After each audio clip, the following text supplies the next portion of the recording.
Presiden Joko Widodo atau Jokowi menanggapi kinerja pemerintahan di sektor pertahanan yang diberi angka rendah saat debat Capres 2024, Minggu 7 Januari 2024 oleh Ganjar Pranowo dan Anies Baswedan. Merespons itu, Jokowi menyebut bahwa hal itu adalah urusan Menteri Pertahanan Prabowo Subianto, sehingga mengenai itu lebih baik ditanyakan kepadanya.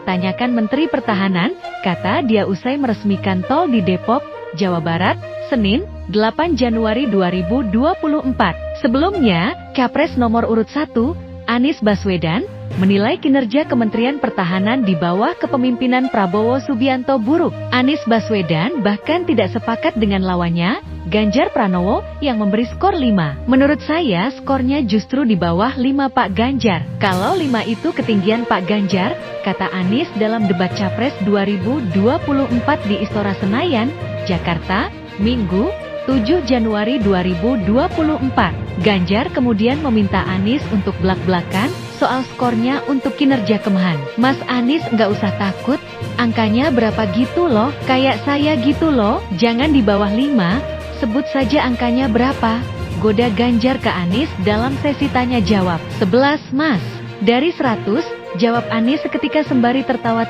Anies menjelaskan kenapa memberi skor lebih buruk dari Ganjar soal kinerja Kemhan di bawah kepemimpinan Prabowo Subianto. Hal itu bisa dilihat dari kesejahteraan personel TNI Polri. Menurut dia, di era Presiden Susilo Bambang Yudhoyono SBY, gaji TNI Polri naik sebanyak 9 kali. Hal ini berbeda dengan yang terjadi di era kepemimpinan Presiden Joko Widodo, Jokowi. TNI, tentara kita, polisi kita, semua bekerja luar biasa di lapangan. Kita harus berikan rasa hormat dan terima kasih karena mereka mengerjakan hal-hal yang sulit, hal-hal yang berat. Tapi sisi kebijakan menurut saya lebih parah.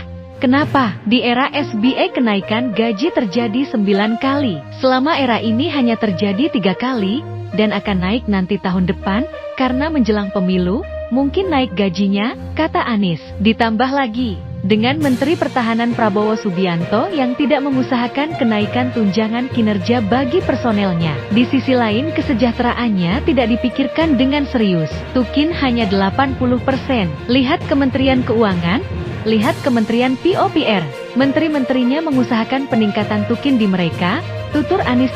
Selain itu, Anies menyoroti soal alat utama sistem persenjataan, alutsista, bekas yang dibeli Kemhan di era Prabowo Subianto. Dia menilai penggunaan alutsista bekas ini taruhannya keselamatan anggota TNI. Lalu kita lihat alutsista yang bekas. Itu risikonya adalah keselamatan TNI kita, karena mereka bekerja keras menjaga setiap jengkal tanah di negeri ini. Tetapi mereka tidak didukung dengan polisi, kata Anies. Ganjar lalu mengomentari nilai yang diberikan Anies ke kinerja Kemhan.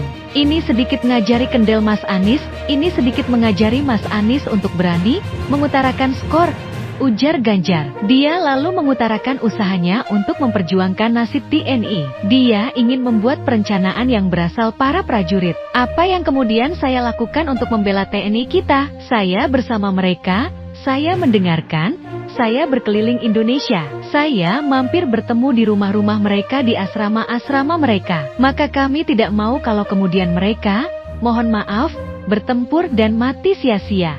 Saya tidak rela, kata Ganjar.